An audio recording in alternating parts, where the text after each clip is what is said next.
Bonjour, aujourd'hui petite vidéo tuto pour l'installation d'un capteur de température Victron et surtout l'étalonnage parce que parfois les valeurs qu'il affiche sont un peu à côté de la valeur réelle de la température. Comme j'ai des batteries nickel fer, je pensais que grâce à la compensation de température et en lui faisant croire qu'il fait plus froid qu'il ne fait réellement, je pourrais monter la tension de charge au-dessus des 32 volts.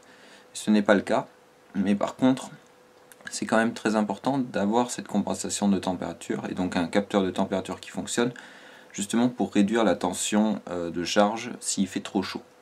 Le capteur de température dont je parle, c'est celui qui est fourni avec le Multiplus 2.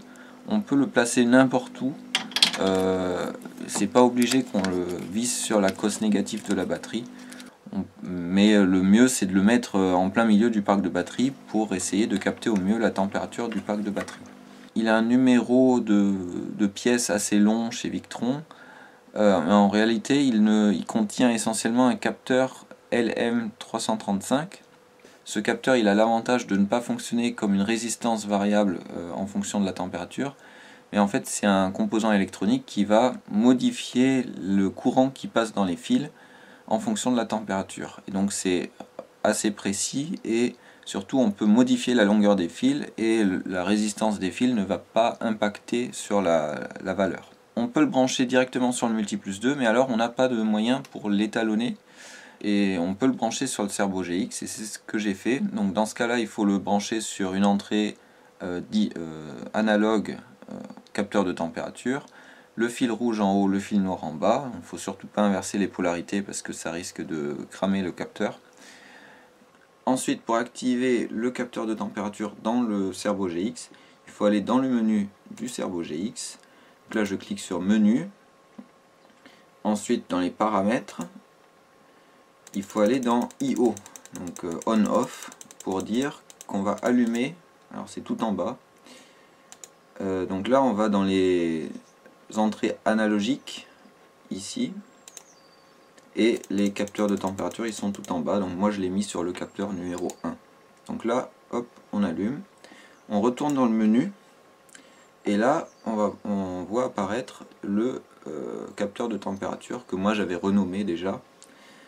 On peut cliquer dessus, donc on va voir la température affichée, et si on va dans Setup, donc on voit la tension, mais on n'a pas d'autres options ici.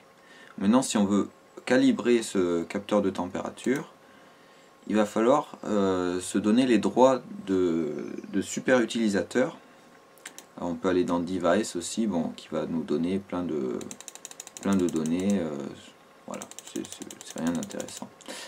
Pour devenir super utilisateur, il va falloir revenir en arrière, retourner dans les paramètres, dans Général.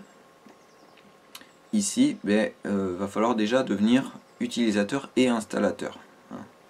Si vous ne l'avez pas déjà fait ou si ce n'est pas déjà le cas, vous cliquez dessus, vous choisissez utilisateur et installateur et le mot de passe c'est ZZZ. Vous faites OK et ça vous remet dans le menu général. Maintenant pour devenir super utilisateur, il va falloir appuyer sur la touche flèche droite de votre clavier. Donc là, si on clique sur la flèche droite sur l'interface ici, ça ne va pas marcher. Il faut rester appuyé longtemps. Et donc là, si je reste appuyé, ça fait rien. Sur la console, ah bah si, ça a fonctionné. Ok, donc c'est soit ça, soit la flèche droite du clavier. Et sur la console du Color Control GX par exemple, ça va fonctionner aussi puisque vous avez des boutons sur la console. Voilà, donc là je suis devenu super utilisateur.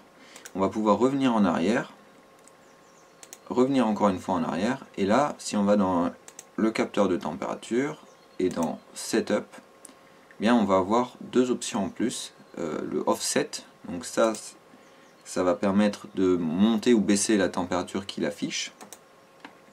Là par exemple, j'avais mis -7 déjà. Je peux baisser. Il affichait 19 degrés là actuellement, hein. Là, si je mets -20, hop, je reviens en arrière, et là, il m'affiche une température de 6 degrés. Voilà. Et ensuite, vous avez aussi Scale. Donc ça va vous permettre Si la température varie trop vite par rapport à la température réelle, vous pouvez le baisser. Si elle varie trop lentement, ben, vous pouvez l'augmenter. Mais en général, c'est pas le cas hein, sur les petites plages de température qu'on a, c'est-à-dire de -5 à 35 degrés, ça va normalement pas changer grand chose. Et puis ces capteurs de température normalement sont plutôt bien réglés à ce niveau-là. Voilà. Donc ça c'est pour l'étalonnage, d'accord. C'est s'il affiche pas tout à fait la bonne température. Alors moi j'ai quand même dû mettre 7 degrés en moins pour qu'il affiche la température correcte. Hein.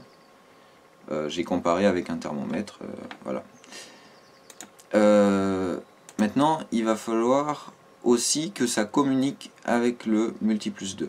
Donc pour que le Cerveau GX communique ces données du capteur de température au Multiplus2, pour que le Multiplus2 il puisse faire la compensation de température pour charger les batteries.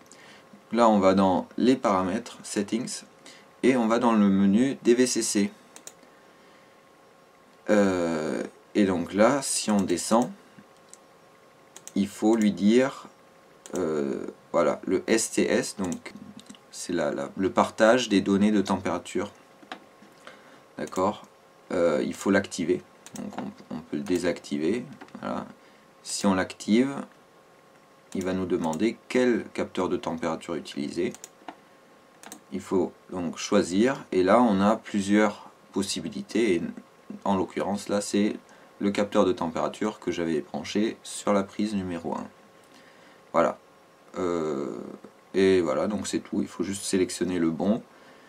Et on fait OK. Et voilà, donc là normalement, le Cerveau GX communique avec le Multiplus2 pour lui donner la température qu'il faut. Donc pour vérifier si la compensation de température se fait bien, ce qu'on peut faire c'est qu'on peut mettre à charger les batteries, attendre que la tension maximale de charge soit atteinte, et là on peut baisser l'offset du capteur de température et regarder s'il baisse la tension maximale de charge. Voilà, moi là les batteries sont pas suffisamment chargées pour montrer ça, mais je l'avais essayé, ça fonctionne. Hein. Et donc ça va se faire en fonction de la compensation de température que vous avez rentré dans le menu de VE config quand vous avez configuré votre Multiplus2. Voilà, donc j'espère que ça a été, voilà, que ça vous a permis de régler vos problèmes de capteur de température si vous en aviez.